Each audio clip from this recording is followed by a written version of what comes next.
'Cause fishing, it's in my soul. Welcome to the Salt Strong Podcast, disrupting fishing entertainment as you know it. Prepare to laugh. Prepare to get to know fishing legends in a whole new and unfiltered way. And on occasion, you might even learn a thing or two about fishing. Here's your host, Joe Simons. Like diamonds. Harvard says this is the secret to happiness. Hey everybody, Joe Simons, Like Diamonds, back again with Salt Strong Unchurched. If you didn't know, Harvard has had the longest running and most comprehensive psychological study on happiness and well-being, success, etc.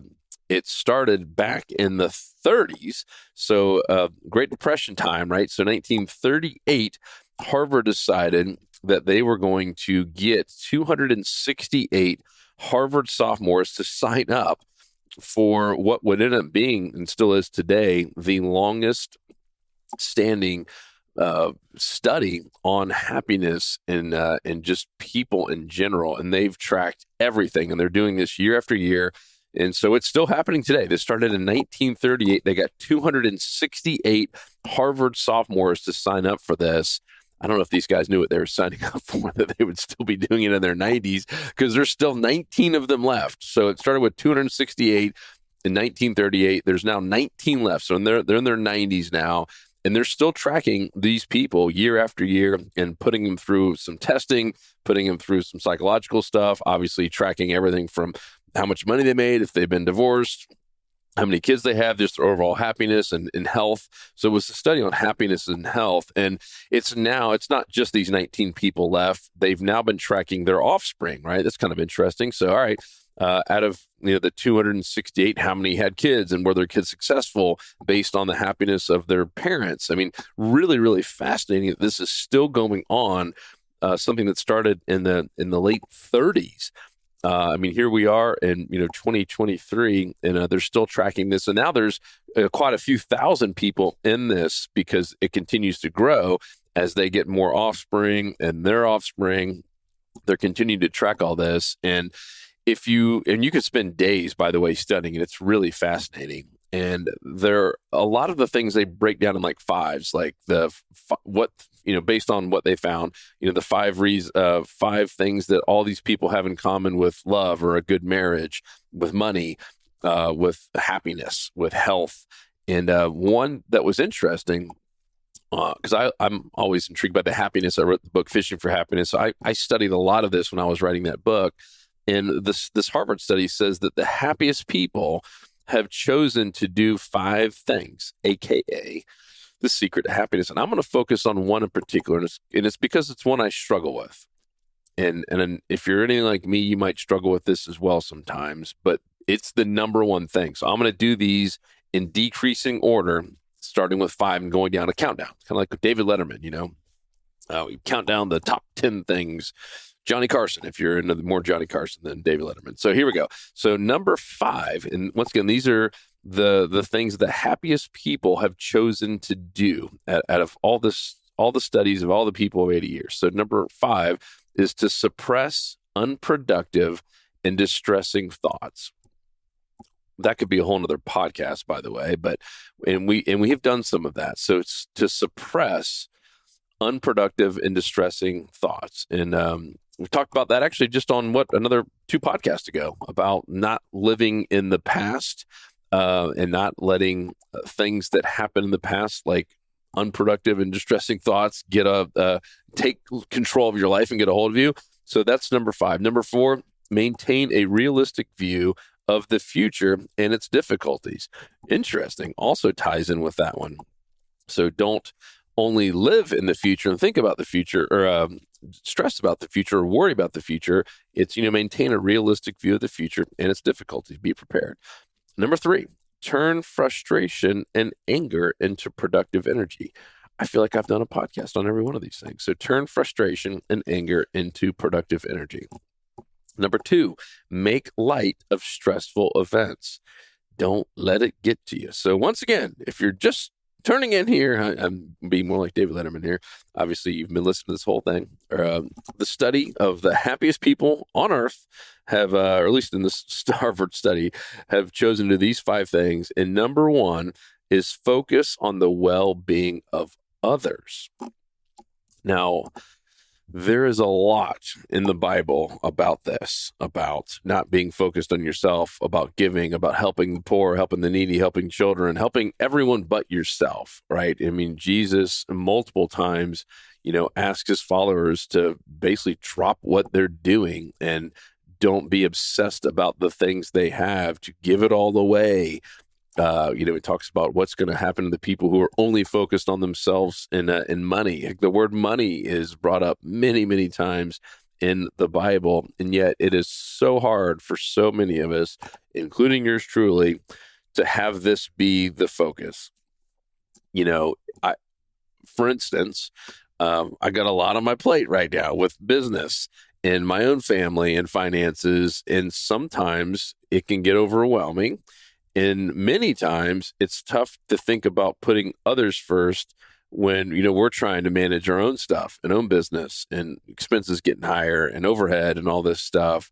And honestly, I struggle with it. And there was something that happened recently with my wife, and especially for you men out there, the wives hold the secret, I think, to success on everything. They are so smart.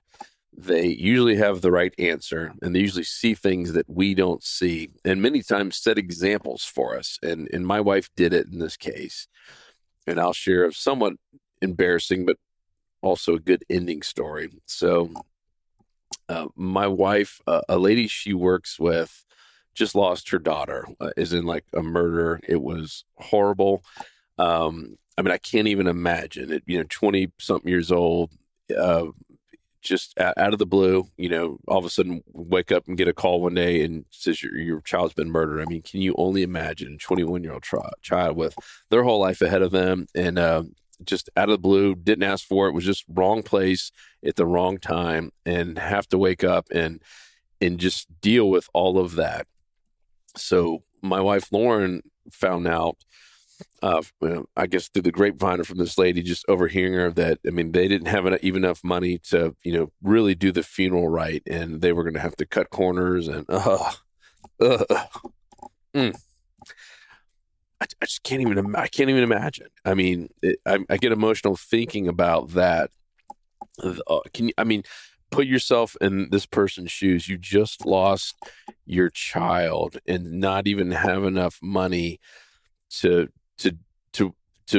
bury him, or to do the way you wanted to do it, amongst all the other things that go on with that. I just can't even imagine. And so Lauren's like, I want to help out. I want to do something. And I'm like, all right, yeah, let's do it. And so I did get excited. I was actually excited about the well-being of others. And here's where it took a turn for the negative for me. So instantly, Lauren's like, hey, maybe we could just pay for all of it. And we could. We're in a position that we could do that. And that was about $3,000 they needed. And so the first thing I start doing is, all right, we got to find like some way we could write this off. And I'm ashamed to say it, but I'm just going to be honest, because I think many of us struggle with this. And I was just like, oh yeah, I want to find a way to write it off. And Lauren's like, seriously? They're doing this right now. Her daughter just died. We're not going to try to find some loopholes so you can get a write-off. And I'm trying to fight her on this. And I slept on it, and I was just like, I just started feeling this guilt. I was like, all right, what does the Bible say about this? Why am I needing the write-off? Even it wasn't recognition. It wasn't like I wanted my name on the plaque. But it was this tax write-off thing. And I woke up and I was like, I felt horrible. I was like, you know what? This is not the right thing. There's nowhere in the Bible that says you need to get a tax write-off or recognition or acknowledgments on your donations or anytime you're helping out someone in need. In fact, do the opposite. And so we did. And I told my wife, do whatever it takes. Let's make this happen. And she wrote a check, and it felt amazing. And what's crazy is just how our family's even been blessed since then. Who knows if it's tied to that or not? You'll never really know. But it's just amazing the blessings that have happened in our family since that moment. And I go back to all the times that I have put others, the well-being of others, before me, and have just gone out of my way to give when I don't get anything in return, like a tax write-off or acknowledgement or a thank you or anything like that. Just giving cash to a homeless person. I've told a story about that on a prior podcast about, just this guy. You could just tell he was homeless, and he just looked so defeated. And I looked in my wallet, and I was going to give him some money. And all I had was $100 bill. I wanted to be helpful, but I didn't want to be that helpful. And I'm saying this a little bit in jest, and also just being completely honest and transparent. So I see this guy. He was on kind of the side of the Publix parking lot. It was a packed day, and I was parked over on the side. And so I see this guy. I go all the way to my car, and I was like, something was tugging on me to help this guy out. So I look in my wallet, thinking I might have a 5 or a 10, and all I have is $100 bill. The thought occurred to me to go into Publix and change it, so I can give him a 20 or something like that. And I felt like God was tugging me. He's like, give him everything. Oh, give him everything you got, and I will fill it back up. And so I did. Even though it was like, I felt like, oh my gosh, this is all the cash I got. Now I'm going to go to Wells Fargo and get more cash. This inconvenience in me. But think about that. This guy, I'm so blessed. And this guy here, you could tell, was absolutely defeated. Looked like he'd probably been asking for money all day long and just got nowhere. And he was just shoulder slumped, head down, wouldn't even look me in the eyes when I said something to him.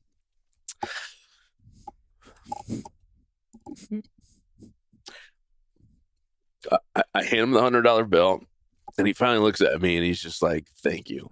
And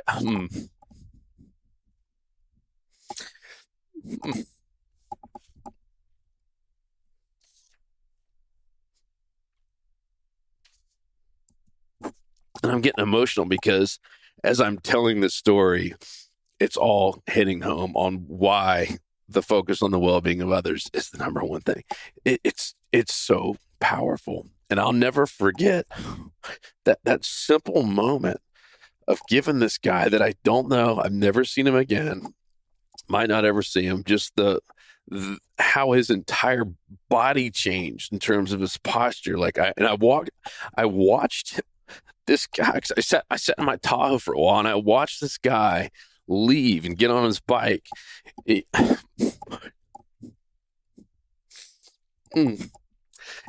was new. He was a new person because of that $100 bill that, once again, honestly was not missed by me. I mean, obviously I would have liked to have had it, but what was funny is God did fill that back up, and that $100 bill is now multiplied many times over, since that event. And that was at a time where, honestly, we didn't have a lot of money. We didn't even own a house. We were still renting. And I think all that stuff I was struggling with, mostly because of the selfishness. Like, well, gosh, if I give this guy $100, that's $100, out of our savings to go towards, buying this house. And it was at a time financially that was just tougher for us much tougher than it is today. And in fact, probably one of the just tougher times where we were investing everything back into Salt Strong. Luke and I were barely paying ourselves. My wife was just getting started with a new job. And I said, we were renting, didn't own any house, didn't really have any equity or really any assets at the time. And that was tough. But it's so wild. And I think that's why I'm getting emotional. One, just because I'm literally just picturing this guy's face, this just beaten down, trodden man who just was defeated, to see him just come back to life over someone looking him in the eyes and saying, man, God bless you, which is what I said to him, and gave him $100 and just walked away. And man, I mean, I don't need to sell myself on why the focus of well-being of others is the key to happiness. I mean, I'm getting emotional. I'm getting excited about doing it again. And yet it's so easy for me and maybe you to get caught back in the selfishness, if you will, of thinking more about our bank accounts and worrying about ourselves versus others. And it's honestly one of my biggest struggles, but also one of the most exciting things and joyous things and things that bring me happiness when I do it. So I would challenge you, and I'm doing a lot of these podcasts, as you know, to challenge myself to become a better person, to become a better version of myself, to do the right things, to focus on the well-being of others instead of myself and my own family. And then now I don't think that means to just disregard you and yourself and for you to, completely neglect things that need attention to. But at the same point, if we only focus on ourselves and, I mean, just imagine, had I not given that money, I don't know what my life would have been like, or good, bad, or indifferent, if I just kept that $100 for myself and put that back in the savings to the house fund that we were starting to work on versus just giving it away. It's interesting to think what would have happened. I don't know, maybe God would have pulled on my strings in a bigger way. Who knows? But I do know that was a pretty just magical moment for this stranger and for me. It was, and once again, that's why this is so powerful. This is not just about helping someone else out. I mean, that helped out me that day, and really put just kind of a deep reminder of the power of listening to God when He's asking you to give or to help someone, to put someone else first. It is just so powerful, and certainly is in my opinion one of the, if not the, kind of keys or secret to happiness. So, just wanted to share that with you. If you're like me and you kind of struggle with it, know that you're not alone.